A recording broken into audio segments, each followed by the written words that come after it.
गली रामनाथ में एक ही पेड़ था। वो बरगद का पेड़ पुरानी मस्जिद की टूटी दीवार के बीच से निकलता हुआ था। अली की पतंग उसकी टहनियों में फंस गई थी। फटी कमीज पहने छोटा सा अली नंगे पैरों से गली में लगे पत्थरों को पार करता हुआ अपने दादा के पास पहुंचा। उसका दादा अपने पिछवाड़े के आंगन में धूप में बैठा ऊँघ रहा था। दादा जान, लड़के ने पुकारा, मेरी पतंग गई। बूढ़ा दादा अपने स्वप्न से झटके से उठा। उसने अपना सिर ऊपर उठाया। उसकी बहुत बड़ी दाढ़ी, जो कि बुर्राक सफेद होनी चाहिए थी, लाल दिख रही थी, मेहंदी में रंगे होने की वजह से। क्या मांझा टूट गया? बूढ़े ने पूछा। हाँ, पहले जैसी डोर अब कहाँ मिलती है।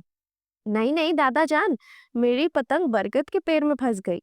बुढ़ा जोर से हंसा। तुम्हें ठीक से पतंग उड़ाना सीखना है अभी मेरे बच्चे। मुश्किल तो ये है कि मैं अब बूढ़ा हो गया हूँ, तुम्हें सिखा नहीं सकता, पर तुम्हें एक नई पतंग जरूर दूंगा। उसी समय पतले कागज और रेशम की एक नई पतंग बनाकर धूप में सूखने के लिए रखी थी। गुलाबी रंग की हरे पुछल्ले वाली पतंग। बूढ़े ने वह पतंग अली को दे दी और अली ने अपने नन्हे पंजों के बल उचक कर दादा का पोपला मुंह चूम लिया। इस पतंग को नहीं खोऊंगा, उसने कहा। चिड़िया जैसी उड़ेगी ये पतंग। और अपने एरियो पर घूमकर कूदता हुआ आंगन से बाहर चला गया। बूढ़ा धूप में बैठा सपने देखता रहा। उसकी पतंगों की दुकान कब की खत्म हो चुकी थी। एक कबाड़ी ने वह जगह खरीद ली थी। अपना दिल बहलाने के लिए वह पतंगे अब भी बनाता था, जिससे उसके पोते को भी फायदा होता था। बहुत कम लोग अब पतंग खरीदते थे। बड़े तो उन्हें बस मामूली चीज मानते थे, और बच्चे पैसा पाने पर सिनेमा देखना पसंद करने लगे थे। सबसे बड़ी बात तो यह थी कि पतंग उड़ाने के लिए कोई खुली जगह ही नहीं रह गई थी। जो खुला घास का मैदान पुराने किले से लेकर नदी किनारे तक फैला था, उस सारे मैदान को शहर निगल गया था। बूढ़े को वह पुराना जमाना याद आता था, जब बड़े बड़े लोग पतंग लड़ाते थे। पतंगे आसमान में तेजी से घूमती थी और झपट्टा मारती थी, एक दूसरे के धागे में फंसकर खिंचती जाती थी, जब तक कि एक पतंग कट नहीं जाए। फिर वह हारी हुई कटी पतंग अपने धागे से मुक्ति पाकर नीले आसमान में पता नहीं कहाँ चली जाती थी। बाजियां लगती थी और पैसे हाथ बदलते थे। उस समय पतंगबाजी शाही शौक था। बूढ़े ने याद किया कि कैसे नवाब साहब खुद नदी किनारे अपने दरबारी के साथ आते थे और इस राष्ट्रीय शौक में समय बिताते थे। तब लोगों के पास समय था, जो कि वह एक नाचते हुए दिल को खुश करने वाले कागज के टुकड़े के साथ मौज मस्ती में बिता सकते थे, चाहे घंटा भर ही क्यों न हो। आजकल लोग दौड़ते ही रहते हैं, उम्मीदों की गर्मी लिए। किसी के पास समय नहीं है नाजुक चीजें जैसे पतंग उड़ाना या आंख बंद कर सुनहरे सपने देखना। पैरों तले रौंद दी जाती है।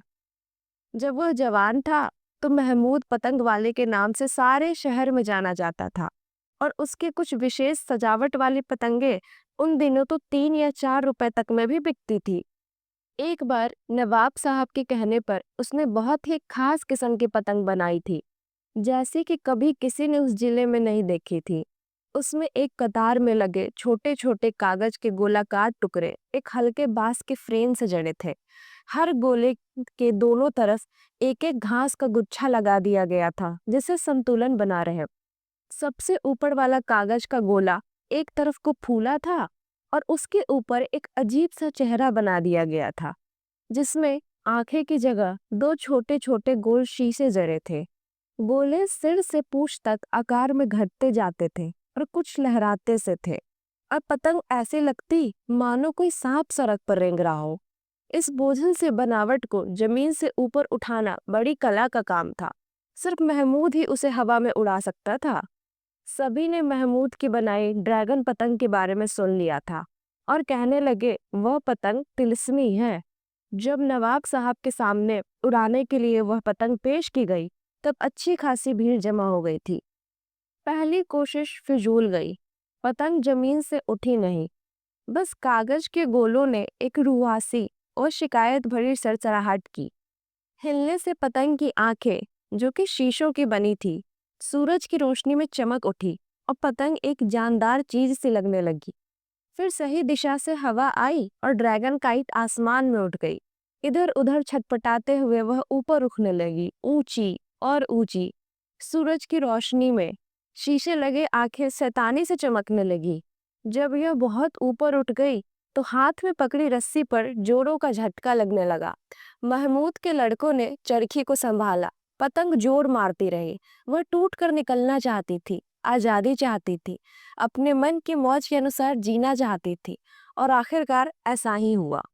रस्सी टूट गई। पतंग सूरज की तरफ लपकी और आसमान की ओर शान से जाने लगी, और फिर आंखों से ओझल हो गई। वह पतंग फिर कभी नहीं मिली, और महमूद ने सोचा कि उसने उस पतंग में जीवन भर दिया था। वह बिल्कुल जीती जागती चीज हो गई थी। उसने दोबारा वैसी पतंग नहीं बनाई। उसने नवाब साहब को एक गाने वाली पतंग बनाकर दी। जब वह हवा में उठती तो वायलिन बजने सी आवाज आती। वे आराम भरे खुले दिन थे। अब नवाब तो कुछ साल पहले मर चुके थे और उनके वारिस काफी गरीब थे, करीब करीब महमूद जैसे। किसी जमाने में पतंग बनाने वालों को आश्रम देने वाले लोग होते थे, जैसे कवियों को लोग सहारा देते हैं। पर अब तो महमूद को गली में कोई जानता भी न था। गली में अब इतने लोग रहने लगे थे कि उन्हें पड़ोसियों के मिजाज पुरसी का समय न था। जब महमूद छोटा था और बीमार पड़ता था तो सारा पड़ोस आकर उसकी तबीयत पूछता था। अब जब उसके दिन पूरे होने को आए, कोई मिलने वाला भी नहीं आता था। सच तो यह भी है कि उसके पुराने दोस्त सब मर चुके थे और उसके लड़के उम्र दराज हो चुके थे। एक तो पास के गैराज में काम कर रहा था, दूसरा पाकिस्तान में था। बंटवारे के समय वह वहीं था और वापस यहाँ रिश्तेदारी में आ न सका। जो बच्चे 10 साल पहले उससे पतंग ले जाते थे, वो अब खुद जवान थे और मुश्किल से अपनी रोजी रोटी कमा पाते थे। उनके पास एक बूढ़े आदमी और उसकी याददाश्तों के लिए समय न था। वो एक तेजी से बदलती और होड़ भरी दुनिया में बड़े हुए थे। एक बूढ़ा आदमी और एक बूढ़ा बरगद, दोनों ही उनके लिए सिर्फ उपेक्षा के पात्र थे। उन्होंने तय कर लिया था कि ये दोनों ही हमेशा के लिए इस तरह जुड़े जरूर थे। पर हल्ला गुल्ला मचाती, माथे से पसीना बहाती आम आदमी की दुनिया जो उनके आसपास थी, इसका इनसे कोई लेना देना नहीं था। अब लोग बरगद के पेड़ तले जमा होकर अपनी समस्याओं और योजनाओं के बारे में बातें नहीं करते थे। सिर्फ गर्मियों में कभी कभी कोई कड़ी धूप से बचने के लिए वहां खड़ा हो जाता था। पर वह छोटा लड़का था ना, महमूद का पोता, महमूद का बेटा पास में ही काम करता था। महमूद उस छोटे लड़के को जाड़े की धूप में खेलता हुआ देखता था, और जैसे एक तंदुरुस्त पौधा रोज कुछ पत्तियां निकाल कर बढ़ता है, वैसे ही अली भी महमूद की आंखों के सामने बढ़ रहा था। पेड़ों और आदमियों में बहुत कुछ एक जैसा है। हम धीरे धीरे बढ़ते रहते हैं। अगर हमें कोई चोट न पहुंचाए, भूखा न रखे या काट न डाले। जवानी में हम अपनी शान से देखने वाले आंखों में चमक ले आते हैं, बुढ़ापे में कुछ झुकने लगते हैं। हम टूटती शाखाएं, थके हाथ पैरों धूप में फैलाते हैं और फिर एक लंबी सांस खींचकर अपने आखिरी पत्ते बिखेर देते हैं। महमूद उस पुराने बरगद के पेड़ सा था। उसके हाथ भी झुर्रियों भरे कुछ टेढ़े मेढ़े से हो गए थे, बरगद की जड़ों की तरह। अली तो उसे छोटे निमोसा, लाजवंती के पेड़ की तरह लगता था, जो आंगन के दूसरे कोने में बोया गया था। 2 साल में अली और मिमोसा का पेड़ दोनों ही तरुणाई की ताकत और आत्मविश्वास पा जाएंगे। सड़क की आवाजें धीमी होने लगी। महमूद को लगा शायद उसे नींद आ रही है और वह फिर सपने देखेगा। कभी कभी वह पतंगों के सपने देखता था, एक ऐसी पतंग का जो कि हिंदुओं के भगवान विष्णु की सवारी गरुड़ की तरह सुंदर और ताकतवर दिखती होगी। वह अली के लिए एक बहुत ही गजब की पतंग बनाकर जाना चाहता था। अली के लिए छोड़ने को उसके पास और था भी क्या। अली की आवाज दूर पर सुनाई दी। उसे समझ नहीं आया कि अली उसे ही पुकार रहा है। ऐसा लग रहा था आवाज बहुत ही दूर से आ रही है। अली आंगन के दरवाजे पर खड़ा था, पूछ रहा था, क्या अम्मी बाजार से लौट आई? महमूद ने कोई जवाब नहीं दिया। अली ने दोबारा पूछा और दादा की तरफ बढ़ा।